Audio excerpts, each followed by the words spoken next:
پھر وہاں ان کے عقیق کے تیل کے ذخائر سے لے کے بحیرہ احمر، پھر باب المندب، اور اس کے بعد سوئس کنال سے ہوتے افریقہ کے ممالک تک تیل جاتا ہے 1200 کلومیٹر۔ اب نائے ہرمز تو آپ کو پتا ہے تیل سعودی عرب کا تیل نہیں جا رہا، لیکن یہ پائپ لائن ہے جو حوثیوں کے ایک ڈرون اور ایک میزائل کی مار ہے۔ اب سعودی عرب اس پہ پریشان بھی ہے ظاہر ہے، یمن کے حوثیوں کا جو ابہا ایئرپورٹ پر حملہ ہوا بڑا حیران کن تھا، بہت سے میزائل سعودی عرب کی طرف سے روکے گئے ہیں، لیکن جو اصل خطرہ تھا سعودی عرب سمیت کسی کو یہ امید نہیں تھی کہ صنعا ایئرپورٹ کی بمباری کا اتنی جلدی یہ بدلہ لے سکتے ہیں۔ حوثیوں نے ابھی تک دیکھیں ایران کی اور امریکہ کی جنگ میں خود کو الگ رکھا ہوا تھا، باب المندب کو بند کرنے کا مطالبہ بارہا آیا، لیکن ایران اور حوثیوں نے فیصلہ نہیں کیا کیونکہ بہت بڑا معاملہ ہے، اب نائے ہرمز سے بھی زیادہ خطرناک، اور یہ معاملہ اس وقت صرف ایک ڈرون اور ایک میزائل پہ رکا ہوا ہے۔ سعودی عرب نے دیکھیں ایران پر جو حملوں میں امریکہ کو اڈے ضرور دیے، ایران پر حملوں کی مذمت بھی کی، عرب امارات بحرین قطر کی طرح براہ راست حملے نہیں کیے، جس کے جواب میں ایران نے ان امریکی اڈوں پر سعودی عرب میں حملے کیے، لیکن محمد بن سلمان الگ تھلک رہا ہے۔ آج جو ان کی کابینہ کی میٹنگ ہوئی ہے اس کے اثرات اب آپ کو نظر آئیں گے، کیونکہ یہ یمن کے ساتھ معاملہ ہوا تو اس میں پھر ظاہر ہے انہیں پاکستان کی بہت بڑی ضرورت پڑنی ہے، وہ میں آپ کو آگے چل کے بھی بتاتا ہوں۔ لیکن امریکہ ایران کی جنگ اب وہاں پہنچ چکی ہے جہاں سے شروع ہوئی تھی، دونوں اطراف سے اپنے اپنے اہداف تباہ کیے جا رہے ہیں، فوجی صلاحیتوں کو کمزور کرنے کی کوشش ہے، لیکن پچھلی جنگ میں آپ دیکھیں تو زیادہ شدت تھی، زیادہ بڑے حملے تھے۔ اس کا نتیجہ کیا نکلا کہ امریکہ ایران کو مذاکرات کے لیے مجبور کر کے ٹیبل پہ لانے کی کوشش کرتا رہا کہ یہ مذاکرات کریں، جو ہر جنگ کا نتیجہ تو یہی ہے کہ ٹیبل پہ آ کے ختم ہوتی ہے، لیکن یہ جو حملے ہیں یہ بھی ظاہر ہے ٹیبل کی طرف ہی ختم ہوں گے۔ اب یہاں فوجی صلاحیت اور جنگ کے ذریعے مقاصد حل کرنا دونوں کے لیے ممکن نہیں ہے، یہ بات یاد رکھیں۔ یہ جتنے مرضی ایک دوسرے کے اہداف تباہ کرتے رہیں، اس کا جو نقصان ہے وہ عالمی سطح پر تیل کی قیمتوں کو ہے، امریکہ کے اتحادیوں کے ساتھ تعلقات کو ہے، یا مشرق وسطیٰ کے تمام ممالک کو، اور اس میں پھر پاکستان کو بھی۔ ایران کی جو حکمت عملی ہے وہ امریکی ذخائر کو، اسلحے کے ذخائر کو، ہتھیاروں کے ذخائر کو تیزی سے ختم کرنا ہے۔ ان کے جو امریکی تھنک ٹینک ہیں، جنگی ماہرین، وہ دعویٰ کر رہے ہیں کہ اب تک 1/3 سے نصف حصہ استعمال ہو چکا ہے۔ 1000 سے زیادہ پیٹریاٹ میزائل انٹرسیپٹر جس میں شامل ہیں، اور ایک پیٹریاٹ دفاعی نظام جو پورا وہ $1 ارب بن جاتے ہیں۔ اب امریکہ 600 پیٹریاٹ صرف سال میں انٹرسیپٹر تیار کرتا ہے، جسے بنانے میں 4 سے 5 سال لگتے ہیں۔ جتنی جلدی یہ جنگ تیزی سے جاری ہے اتنی جلدی یہ ذخیرہ بھی کم ہوتا جا رہا ہے۔ اب امریکہ کا دعویٰ تھا کہ ایران کے پاس نہ فوج ہے، نہ نیوی ہے، نہ میزائل لانچرز ہیں، لیکن ایران کی فوج اپنے ذخیرے میں موجود ہر قسم کا نیا میزائل استعمال کر رہی ہے، اور یہ بات کسی کو بھی سمجھ نہیں آ رہی کہ اتنے مسلسل حملوں کے باوجود اتنی بڑی تعداد میں یہ میزائل کہاں سے آ رہے ہیں۔ یہ جو رات بھر حملے ہوئے اس میں پاسداران انقلاب نے جو آج صبح تصاویر جاری کی ہیں، اس میں آپ دیکھیں کہ ایرو اسپیس فورس پاسداران انقلاب نے امریکی فوجی اڈوں کے جو میزائل فائر کیے ہیں وہ باقاعدہ تصاویر سے، بلکہ ان پہ ہاتھ سے مارکر سے وہ پیغام بھی لکھ کے بھیجتے ہیں، یعنی اسلحے کے ذخائر کی کوئی کمی نظر نہیں آتی۔ اور اس کی ظاہر ہے بڑی وجہ روس اور چین دونوں موجود ہیں، شمالی کوریا جس کے پاس میزائل ٹیکنالوجی بہت بڑی ہے، یہ اس وقت ایران کے ساتھ کام کر رہے ہیں۔ پھر ایران کے پراکسی نیٹ ورکس بھی ہیں، یمن کے حوثی بھی ہیں، تو یہ آپ کہہ سکتے ہیں کہ نیٹو کی طرز پہ ان کا بھی ایک فوجی اتحاد بنا ہوا ہے۔ امریکہ ابھی تک یورپ کے اتحادیوں کو نہیں جوڑ سکا، ان کا تو واحد اتحادی اسرائیل تھا جہاں انہیں آج بہت بڑا دھچکا لگا ہے۔ اس جنگ میں دیکھیں سب سے بڑا معاملہ اسرائیل سے ہے، اور جنگ ہوتی ہے جیسے فضائی ایندھن بھرنے والے جہازوں کی، ان کی پارکنگ کا سب سے بڑا مسئلہ ہے۔ اسرائیل نے بن گوریان ایئرپورٹ پر امریکی فضائی ایندھن والے جہازوں کو اترنے کی آج اجازت سے دینے سے انکار کر دیا اسرائیل نے۔ اب ان جہازوں کو بمباری سے ایران کی بچانے سے وہ اسرائیل میں رکھنا چاہتے ہیں، لیکن وہاں جو ایئرپورٹ اتھارٹی ہے، وزیر ٹرانسپورٹ ہے، وہ کہہ رہی ہے یہ جہاز 30 پہلے ہی موجود ہیں، ہمارے تو 50,000 جو مسافر ہیں ان کی پروازیں کمرشل جہازوں کی منسوخ ہو رہی ہیں، تو یہاں تو ہم 20 سے زیادہ جہاز رکھ ہی نہیں سکتے۔ اب نیتن یاہو ایک طرف جنگ بھی لگانا چاہتا ہے، دوسری طرف ان کے اپنے سول ہوائی اڈے پر وہ جو سب سے بڑا اڈا ہے وہاں جگہ ہی نہیں ہے۔ تو یہ آپ اس چیز کو اس طرح دیکھیں کہ ایران کی طرف سے آپ کو ایسی کوئی شکایت نظر نہیں، انہوں نے کہا کوئی مدد کرے، کوئی ہمارے جہاز رکھ لے، کوئی ہمیں اسلحہ دے دے۔ یہ پچھلے 3 سال سے جب سے فلسطین پر حملے ہوئے، یہ 58 اسلامی ممالک میں واحد ملک تھا جو فلسطین کے ساتھ کھڑا ہے۔ 17,000 فضائی حملے برداشت کیے، قوم پر گولہ بارود برداشت کیا، اپنا دارالحکومت، اپنے لیڈر، اپنے جرنیل، اپنی سیاسی قیادت، رہنما، اہلکار سب انہوں نے شہید کروا دیے، اور ابھی تک یہ جیت بھی رہے ہیں۔ تو بہرحال یہ جنگ تو بھی چل رہی ہے، اس پہ مزید آپ کو اطلاع دوں گا، معلومات دوں گا۔ جو نیٹو کے بھی 4 ممالک جو یوکرین کے صدر کے ساتھ ان کا اعلامیہ ہے، پیوٹن کو آج مذاکرات کی دعوت دی ہے، اور پیوٹن کا تختہ الٹنے کے لیے بھی انٹیلیجنس ایجنسیوں کا کام زور و شور۔ یہ میں اگلے ویلاگز میں ذکر کروں گا، پاکستان کے حالات اہم ہیں، خاص طور پر کشمیر کے حوالے سے۔ یہ ویڈیوز آپ دیکھ رہے ہوں گے، 6 جگہ پر اس وقت دھرنا چل رہا ہے، کل مظفر آباد کی لانگ مارچ ہے، اور کشمیر کے لوگ تو دعویٰ کریں کہ تمام رکاوٹیں عبور کر کے قافلے ان کے پہنچنا شروع ہو گئے۔ یہاں لاکھوں کی تعداد ہے جو کہہ رہے ہیں کہ مختلف قافلے جب اکٹھے ہوں گے تو نظر آئے گی. سیکیورٹی فورسز آپریشن بھی ہو رہا ہے. 8 کشمیریوں کی شہادتوں کی اطلاعات آ چکی ہیں.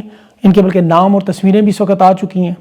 کہلا چوک میں، بیٹھک میں جہاں جو نام آئے ہیں وہ زاہد بلوچ، ظفر مغل ہیں، اس کے علاوہ احسان اللہ، ارسلان کبیر ہیں، کافی سارے نام ہیں لیکن بہت سی تفصیلات آ بھی نہیں ہیں. ابھی وہ ایک منصور نامی منشا آباد میں بھی نوجوان گولی لگنے سے شہید ہوا ہے. تو یہ آزاد کشمیر کی حکومت کی طرف سے بھی اعلان آیا ہے کہ ہمیں چاہے ندیاں بھی بہانی پڑے خون کی، مطالبات تسلیم نہیں کریں گے. یہ اس وقت بالکل درندوں کی طرح وہاں کی عوام کے ساتھ سلوک کر رہے ہیں. کھانا پانی روشن سب بند ہے، یہ آپ کو پتہ ہے. خطرناک معاملہ یہ ہے کہ یہاں انہوں نے 9 مئی کی طرف پہ نامعلوم لوگ بھی چھوڑے ہوئے ہیں. آپریشن کی فضا بنانے کے لیے آپ کو پتہ ہے اسلحہ دے گئے، سادہ کپڑوں میں کھل کے عوام پر فائرنگ بھی کر رہے ہیں، سیدھے فائر چلا رہے ہیں. اب کشمیری اس وقت دیکھیں 6 بڑے پرامن دھرنوں میں اس وقت 2 لاکھ کے قریب لوگ موجود ہیں اور آج 35 دن سے زیادہ ہو گئے ہیں. عوام نے رضاکارانہ طور پر شٹر ڈاؤن ہڑتال کی ہوئی ہے. مظفر آباد کی طرف لانگ مارچ کی عوام کی تیاری ہے. اسکولوں کے بچے نظر آ رہے ہیں، طلبہ طالبات نظر آ رہے ہیں اور وہ کہہ رہے ہیں گولیاں چلائیں یا بم ماریں، ہم یہاں سے نہیں جائیں گے. انہیں کہا جا رہا ہے غیر مشروط پسپائی کریں ورنہ ہلاک کر دیے جائیں گے. شدید شیلنگ اور فائرنگ بھی، اور بہت سے مقامات پر عوام نے پولیس کو گھیر بھی لیا باقاعدہ. لیکن ان درندوں کو کسی نے کچھ نہیں کہا. پرامن انداز میں عوام اپنا جمہوری حق استعمال کر رہی ہے. بلکہ ان کے وہ سفید رنگ کے جھنڈے دیکھیں، چھوٹے چھوٹے بچوں کے اس پہ دستخط ہیں. یہ صرف مظفر آباد پہنچ کے اپنے مطالبات منوانا چاہتے ہیں. یہاں 1 دن کی ڈیڈ لائن کوشش کی جا رہی ہے کہ کسی طرح 1 دن کی مزید ڈیڈ لائن مل جائے، لیکن یہ اس وقت جانور ماننے پر تیار نہیں ہے. آپ دیکھیں کہ میں جانور کیوں کہہ رہا ہوں کہ بلوچستان میں 30 لاشیں اس وقت پڑی ہوئی ہیں وہاں سڑک پر رکھ کے شدید گرمی میں، اور بلوچستان میں بھی آگ خون اور بارود کا کھیل ہے. یہاں نیشنل ڈیفنس ورکشاپ کچھ کلومیٹر دور ہے وہاں سے، ڈیفنس ورکشاپ جہاں شہداء کی لاشوں کے لواحقین کے زخمی موجود ہیں اور یہ لوگ جشن منا رہے ہیں. وہ جو ہڈیاں نچوڑنے والے ان کے صحافی ہیں، اچھلتے کودتے ناچتے نیشنل ڈیفنس اس میں ورکشاپ میں. آپ اندازہ کریں کس قسم کے لوگ ہیں. اور یہ وہی لوگ ہیں جن پر سارے پاکستان کو مانتے ہیں گولیاں نہیں چلائیں گے، لیکن انہوں نے گولیاں بھی چلائیں اور جشن بھی مناتے ہیں. احمد فراز نے بالکل ٹھیک کہا تھا، پیشہ ور قاتل ہو تم سپاہی نہیں. یہ اڈیالہ جیل کے باہر بھی یہی کرتے ہیں. آپ کو پتہ ہے جہاں عمران خان کی بہنوں پر 52 ہفتے یہ ظلم کرتے رہے. آج بھی منگل کا دن ہے، عمران خان کی بہنوں سے ملاقات کا دن ہے اور نورین نیازی اور ڈاکٹر عظمیٰ وہاں موجود ہیں. علیمہ خان اس وقت خیبر پختونخوا میں اسٹریٹ موومنٹ چلا رہی ہیں اور وہ اس ملاقات میں موجود نہیں ہیں. اب بشریٰ بی بی کی یہاں فیملی کی ملاقات ہوئی ہے، پیغامات کچھ آئے ہیں، وہ بہرحال اس کا ذکر بعد میں ہوگا. لیکن عمران خان کی بہنوں سے ملاقات کی اجازت نہیں دی انہوں نے. اسٹیبلشمنٹ نے دعوے کیے تھے کہ آج چونکہ علیمہ خان نہیں ہے تو ہم نورین خان نیازی سے ملاقات کروا دیں گے. لیکن کے پی میں جو اسٹریٹ موومنٹ چلنا شروع ہوئی، بڑی سخت انہیں تکلیف شروع ہوگی. پھر انہیں سب سے بڑا خطرہ اس وقت یہ ہے کہ عمران خان کا پیغام اگر قیادت کا استعفوں کا آ گیا تو اس پہ کیا ہوگا. ابھی دیکھیں کہ یہ کتنی کوشش کر رہے ہیں. جیو نیوز نے بھی خبر چلائی کہ تحریک انصاف کے رہنما اشارہ دینے کے پارلیمانی اور قائمہ کمیٹی میں بائیکاٹ ختم کر کے واپس جا رہے ہیں. تحریک انصاف کے رہنما کچھ کہہ رہے ہیں نہیں ہم نے ایسا کچھ نہیں کہا. لیکن آپ اندازہ کریں کہ یہاں عوام ان سے عمران خان کا پیغام یہ امید کریے کہ اسمبلی سینٹ اور ان میں سے نکلیں گے سسٹم میں سے، کیونکہ بیٹھنے کا کوئی فائدہ نہیں. آپ نے دیکھ لیا 3 سال تو ہو گئے. اب اگر عمران خان کے برعکس اگر یہ حکم کے برعکس اگر یہ چلے جاتے ہیں واپس اس میں قائمہ کمیٹیز وغیرہ میں تو پھر ان کا کیا حال ہوگا وہ آپ جانتے ہیں. عوام تو دیکھیں اس وقت خوش ہے کہ علیمہ خان نے کم از کم کسی نے تو خان کے لیے کوئی موومنٹ چلائی، کوئی تحریک چلائی ہے. لوگ ان سے اتنے ہی مایوس ہیں قیادت سے جتنی اسٹیبلشمنٹ اس وقت نون لیگ اور پیپلز پارٹی سے، کیونکہ پرفارمنس ہے، ہاتھ سے سب کچھ نکلتا ہوا سب کے نظر آ رہا ہے. ابھی دیکھیں جہاں سعودی عرب تمام ایشیائی ممالک کے لیے تیل کی قیمتوں میں $11 بیرل انہوں نے کم کیا، پاکستان میں آپ دیکھیں کہ جنگ کے نام پر قیمتیں بڑھائی گئی تھیں. ابھی پیٹرولیم مصنوعات میں آپ دیکھیں کہ یہ جو LNG $11 پیٹرول کم ہونے کا مطلب آپ کو پتہ ہے کیا ہے کہ 20 روپے فی لیٹر. یہ آپ کو میں اس لیے بتا رہا ہوں تو آپ کو اندازہ ہو کون لوگ آپ کے اوپر مسلط ہیں. یہ لیوی کے نام پہ جو معاملات انہوں نے بنائے ہوئے کہ اس وقت قیمت $11 کم ہونے کا 200 روپے لیٹر بنتی ہے آپ کے لیے. باقی GST اور یہ مارکیٹنگ کمپنیوں کے یا مارجن یہ لیوی وغیرہ نکالیں، ٹیکسز وغیرہ نکالیں، ریفائننگ شائننگ، تو یہ آپ کو پیٹرول 150 سے بھی مطلب تقریباً آپ سے زیادہ کما رہے ہیں. یہ پیٹرول کی قیمت 200 سے بھی کم ہے. آپ کو پتہ ہے آپ کتنا پیٹرول روزانہ یوز کرتے ہیں؟ 7 کروڑ لیٹر، یعنی 50 کروڑ روپیہ بنتا ہے یہ جو پاکستانیوں سے روزانہ بھتہ لیا جا رہا ہے. اور وہ خرچ کہاں ہو رہا ہے؟ سارا ان کے دوروں پہ، ان کے جہازوں پہ. عمران خان نے یہی کام کیا تھا جس کی وجہ سے وہ جیل میں ہے کہ 145 کا پیٹرول بیچ کے صنعتیں، زراعت، خدمات چلا کر دکھائی. کرونا کے دنوں میں جب عالمی بحران تھا، روٹی کی قیمت آپ دیکھیں اس وقت عمران خان کے دور میں 8 روپے زیادہ نہیں تھی، تندوروں کو آٹا سبسڈی ملتی تھی، لنگر خانے پناہگاہیں چل رہے تھے.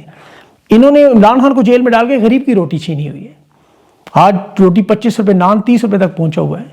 آپ ان کی 4 سال کی کارکردگی کو دیکھیں تو سوائے عمران خان کو بے گناہ جیل میں قید کر کے قید تنہائی میں رکھنے کے، یا پاکستانیوں پہ ظلم و ستم کے، تحریک انصاف کی لیڈرشپ پر کیسز بنانے کے، یا جیلوں میں ڈالنے کے، یا کرش کرنے کے، ان کے پاس کچھ بھی نہیں ہے ایسا دکھانے کو.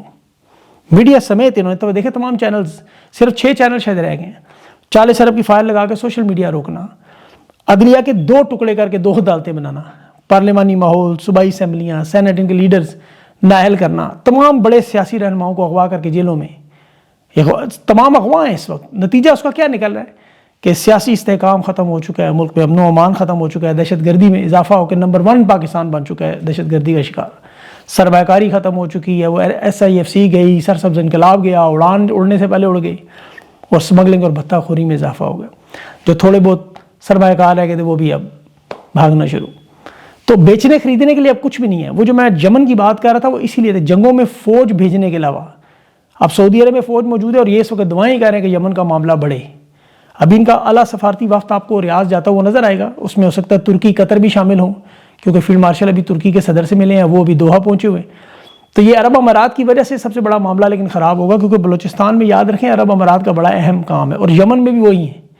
یعنی اگر یہ سعودی عرب کے ساتھ کھڑے ہوئے تو جنگ کے تنازع میں یمن کے ساتھ نہیں، عرب امارات کے ساتھ لڑنا پڑے گا. ڈالر اس دفعہ اتنے آسان نہیں ہوں گے. اس دوران ملک میں کشیدگی کا آپ اندازہ کریں کیا ہے، اور قومی حکومت ٹیکنوکریٹ حکومت کی واردات کیا ہے. دیکھیں مولانا فضل الرحمان کے ساتھ ابھی اس کی جماعت، اس کے رہنماؤں نے جو نون لیگ قسم کی جنگ آپ کو نظر آ رہی ہے سوشل میڈیا پہ، ٹاپ 4 ٹرینڈ اس وقت جمعیت علماء اسلام کے ہیں. مولانا فضل الرحمان سے اب انہوں نے مطالبہ کیا کہ یہ فیلڈ مارشل سے معافی مانگے، فیلڈ مارشل سے معافی مانگے. مولانا کی جماعت کے رہنما کامران مرتضیٰ اس نے کہا معافی تو یہ مانگے جو دہشت گردوں کے مقابلے میں عوام کا ایک لشکر بنا کے تشکیل دینے کا پیغام دینا. مولانا نے تو ایسا کچھ کہا ہی نہیں، معافی مانگے. اب نون لیگ کے جو لوگ ہیں وہ شہداء کے حوالے سے جو رنگ برنگی ویڈیوز بناتے ہیں، اب ان بیچاروں کی بدقسمتی یہ ہے کہ ان کے اتنے بیانات ہیں سوشل میڈیا پہ. نواز شریف کے 4 خطرناک بیانات براہ راست فوج، شہداء اور جرنیلوں پہ. خواجہ آصف کی 5 تقریریں ہیں 3 ٹی وی پروگرام میں، وہ کھل کر پاکستانی فوج کو، شہداء کو، جرنیلوں کو رگڑا لگا رہے ہیں. پارلیمنٹ کے اندر تقریریں. رانا ثناء اللہ نے پوری فوج کے اوپر حملے کیے ہوئے ہیں. ایسی ایسی خطرناک باتیں. مریم نواز نے تو فوج کو دہشت گرد قرار دیا ہوا ہے.